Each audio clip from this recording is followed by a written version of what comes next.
शर्मा साहब और सारे मजलिस के साथियों,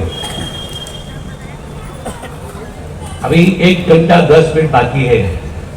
आपको असद साहब को भी सुनना है, वारिस पठान साहब को भी सुनना है। वो फायर ब्रांड नेता है। और मैं थोड़ी सी बात में रखूंगा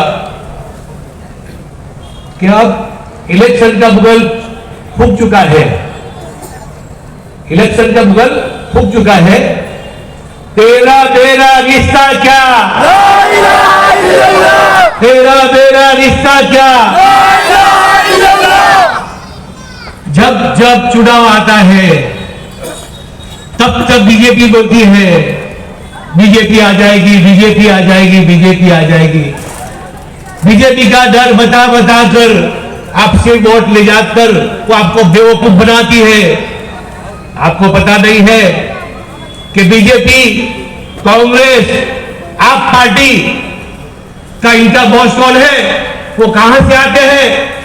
इनका तीनों का बॉस एक ही है, आरएसएस, और तीनों का एजेंडा एक ही है, दलित मुस्लिम आदिवासी को खत्म करो और अपने ये तीनों कौम को कमजोर कर रहे हैं। तो मैं आप सबसे कहूंगा, दलित मुस्लिम आदिवासी और बख्शीपंथ जितने भी लोग हैं सब एक हो जाए, और सब एक हो जाए तो इंशाअल्लाह कोई भाई कलाल इन कौम को कोई अब तक कोई बना नहीं सकता। और मैं आने वाले चुनाव के अंदर मैं आपको एक बात कहूंगा कि जब जब एक ही कौम के मकान तोड़े जाते हैं, एक ही कौम के मकान तोड़े जाते हैं, वो क्यों? क्योंकि आपके पास आपका कोई नेता नहीं है, आपका कोई लीडर नहीं है। बैरिस्टर असदुद्दीन ओवैसी साहब ने आपको बार बार बोलते मैं आपको नेता बनाने के लिए आया, नेता बनाने के लिए, लेकिन आप उनकी आप आवाज सुनते नहीं है। बीजेपी कभी लोग धीमे धीमे धीमे करके मुस्लिम नेताओं को सबको खत्म कर दिए। उसी तरह कांग्रेस के अंदर आप देखा करते हो, दिल्ली के अंदर एक भी नेता हो तो बताओ, मुस्लिम नेता एक हो तो बताओ। एक नेता जो है इमरान प्रतापगढ़ी, जो अपने एमआईएम के 2 वोट से जीतकर राज्यसभा के अंदर जाकर बैठा है, अगर वो नहीं होता, अच्छा वो भी एक गवैया है, एक खाली नाम के तौर पर उसको ले जाकर बिठाया है। तो आप सब एक हो जाओ। ये कॉर्पोरेशन जो है, कॉर्पोरेशन से शुरुआत है नेता पैदा करने की।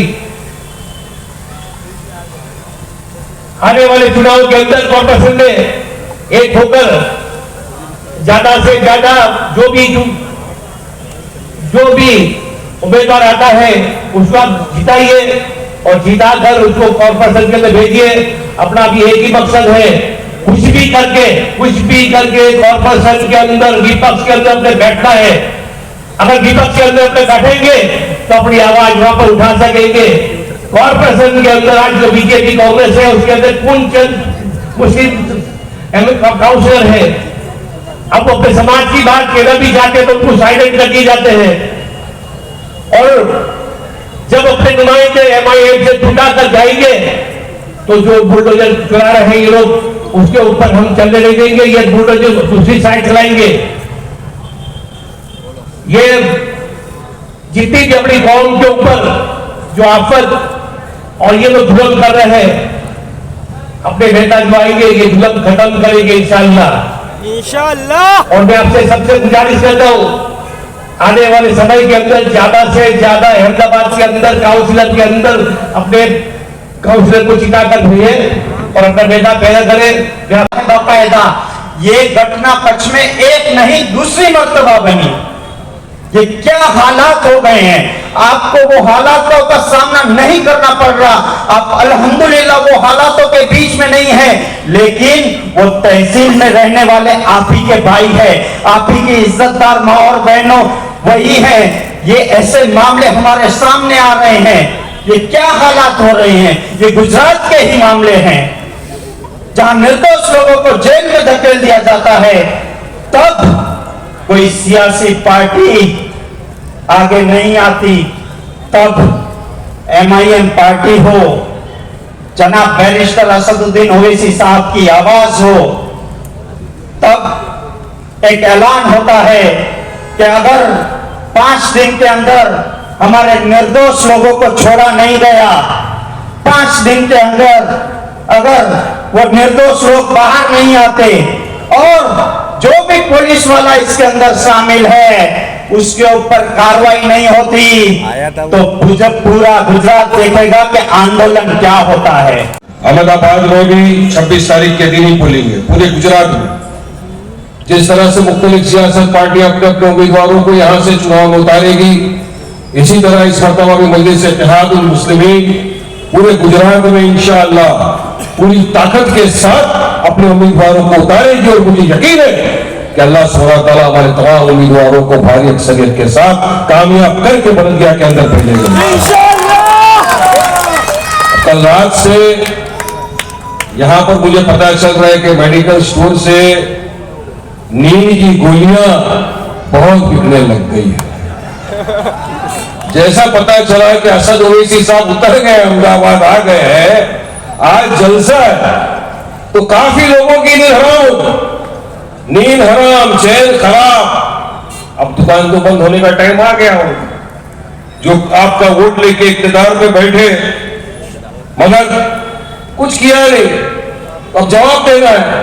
और मजलिस है, असद साहब आएंगे, इनके बराबर पर्दे फोड़ेंगे, हकीकत से आपको वाबस्ता करेंगे, आपके काम करने की बात करेंगे, इत्तेहाद की बात करेंगे, तो इनकी तो नींद खराब हो जाएगी। लोग तो इनको जूते चप्पलों से मारेंगे ना। फिर 5 साल आप इख्तियार पर बैठ के किया क्या आपने, तो तमाम की नींद खराब हो गई।